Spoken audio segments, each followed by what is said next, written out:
Hey guys, my name is Donnie Woodard. I'm with Remax Energy Real Estate right here in Mustang, Yukon, Oklahoma. We are currently working through what we call the immutable laws of real estate. Wayne Frederick, our real estate coach, came up with these. He's taught these to us for several years. I've found them to be very true, and he teaches real estate agents, but I've kind of thought that sharing these with the consumer, with the public, also helps people that are paying attention to these videos anyway. If you watch these videos, subscribe and like, it does help me out. But anyway, today we're gonna focus on laws 3 and laws 4.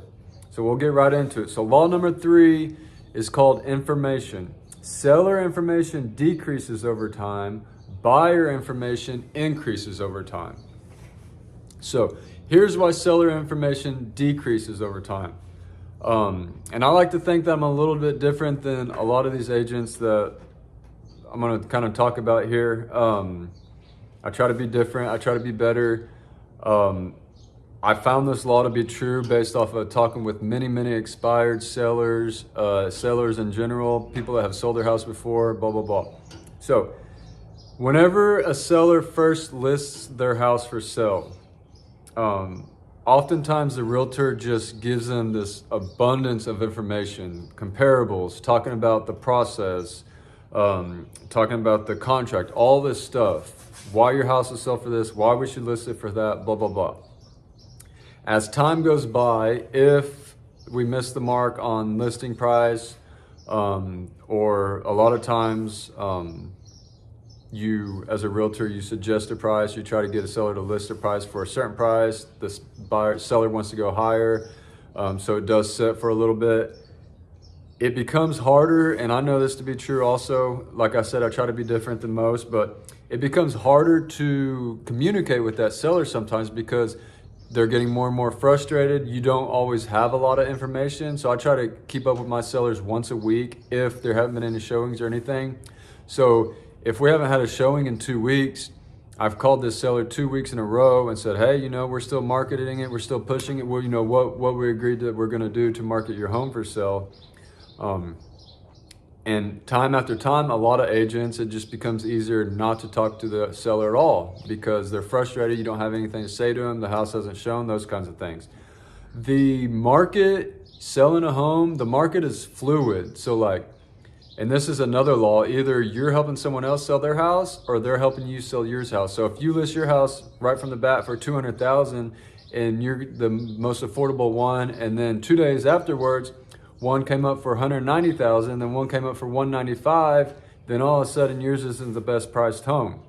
So if that realtor that you listed your house with hasn't sent you comps in a couple months, those might have changed. Maybe you need to evaluate what you listed your house at. So over time, a seller's information decreases because they haven't spoke with a realtor. They're not giving them all this information like they probably should. Whereas a buyer information increases over time. Why is that? Because they're constantly looking at homes. They're constantly studying Zillow. They're constantly, the realtor's constantly sending them homes.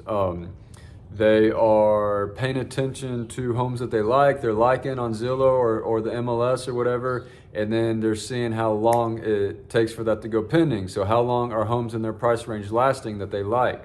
So they're in it every day. They're studying it every day, whereas the seller's just kind of sitting there sometimes waiting for their home to sell. So that law is probably more for realtors, but it's still a law, so I still think it pertains. So law number 4, this one I really like. The law of emotions. Buyers start the process in a very pragmatic way, then become emotional. Sellers start emotional and become pragmatic over time, okay? So buyers start pragmatically. So whenever I first have a buyer's consultation with the buyer, we sit down, what are your musts, what are your needs, what are your wants, what are your non-negotiables, those kinds of things. So they have this list that we're looking at and they're very pragmatic about, well, I'm not going over this price range or this price. I have to have a 3-bed, 2-bath with the study, whatever that particular buyer has. Then they find a couple houses and they lose out on it. Or then they really find one that they just fall in love with And all of a sudden that price range that they're not willing to go over, maybe they're willing to go over it a little bit now. So they start out pragmatic, and then it becomes emotional to them because they find these houses that they just fall in love with, or they get tired of looking, they're like, I should buy one, whatever it is. Sellers start emotional and then become pragmatic. So we always say this, like a hole in the wall. A seller could be selling their house, there could be a hole in the wall. And then they have this like sweet story. Oh, my kid, fell and put his elbow through the wall, and it was just such a funny story. Well, to a buyer, that's a hole in the wall. To a seller, that's a sweet story. But sellers start emotional, so it's their home. They lived in it for years. They raised children in it.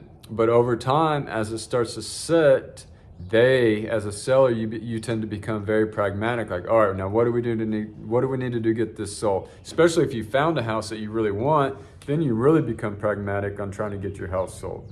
So, and that law, maybe the truest law that Wayne has in here. I'm gonna read it to you one more time. Buyers start the process in a very pragmatic way, then become emotional. Sellers start emotional and then become pragmatic.